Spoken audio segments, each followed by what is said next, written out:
Let's bring in our panel of guest co-hosts, attorney and GOP strategist Ford O'Connell, member of Project 21 and host of Money Talk with Melanie Collette.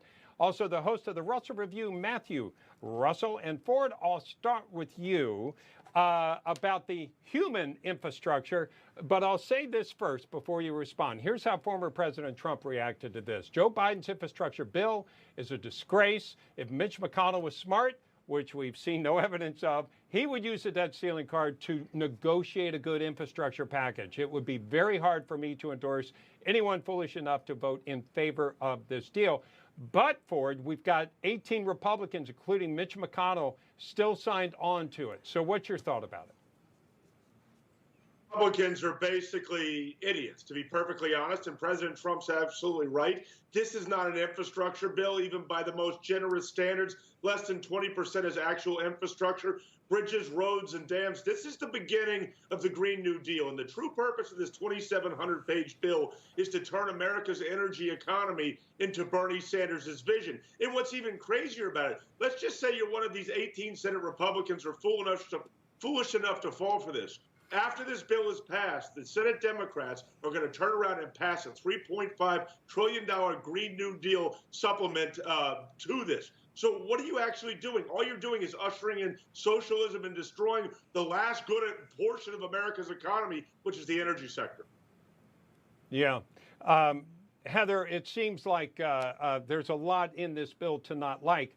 There's a lot not like to not like in the infrastructure bill, and they're calling human infrastructure. I don't know how you feel about it, but Heather, I almost feel like Nancy Pelosi wants to not only pass the two together, but she wants the American public to think that they're the same thing or part of the same package when they're very different.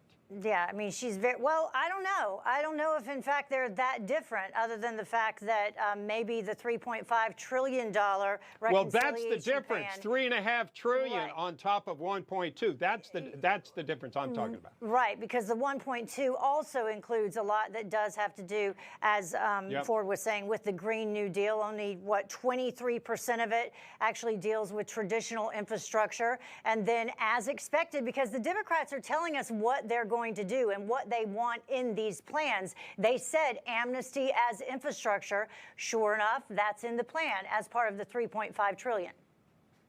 Yeah, and in fact, let's take a look at some of the other things on there in this. The first one, families. It calls for universal pre-K for 3- and 4-year-olds, community college tuition free for 2 years, federal and family and medical leave. Let's continue. Climate also on the list. It includes 80% electricity and 50% economy-wide carbon reductions, invest in climate-smart agriculture and forest management, electrifies the federal vehicle fleet and buildings. So we could keep going, Melanie, but especially when you get what we're looking at right now with the universal free pre-K, some of the free college tuition, they're obviously trying to buy people's votes. And when I'm talking about buy votes, I mean the American public. It's babysitting. I'm looking at the pre-K. I'm looking at the free community college. Since when are people entitled to all of these things for free? And it's one step closer to socialism, quite frankly, which is the Democrats' ultimate goal, I truly believe.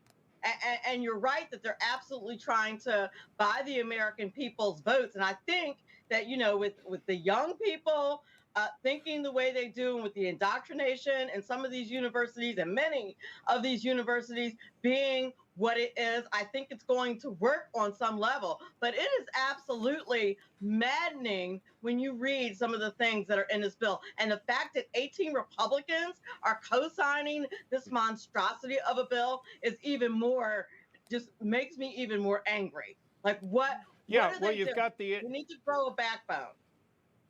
Yeah, you've got the infrastructure bill, and then you've got another $3.5 trillion that they want to spend.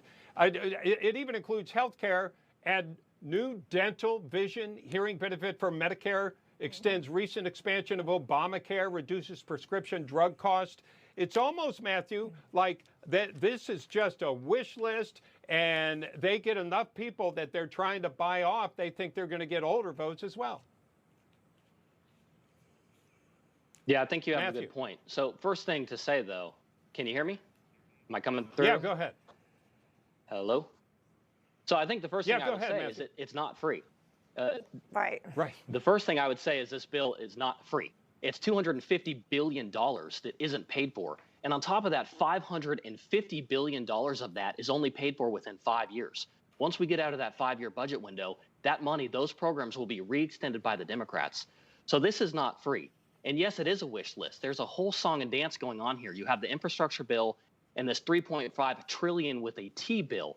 And Pelosi, don't believe the games of Pelosi, how she's being forced by the left in the House to only take up the $3.5 trillion bill if they vote on the infrastructure bill, because the radicals won't vote for the regular infrastructure bill. I know this is confusing, but it's been orchestrated by Pelosi and Schumer. Heather, it is the Trojan horse, that absolutely. Everybody was worried about. Yeah, Heather.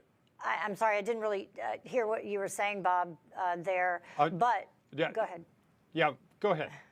I was just going to say, you know, we're talking about the wish list that's in the $3.5 trillion reconciliation plan, but just talking about the infrastructure, $1.2 trillion, you take a look at the Green New Deal prospects of that, you have $3.5 billion of it going to the Emergency Management Agency, amongst some other things, $21 billion earmarked for environmental remediation, $50 billion under the catch-all category of climate. That's before the $3.5 trillion reconciliation plan.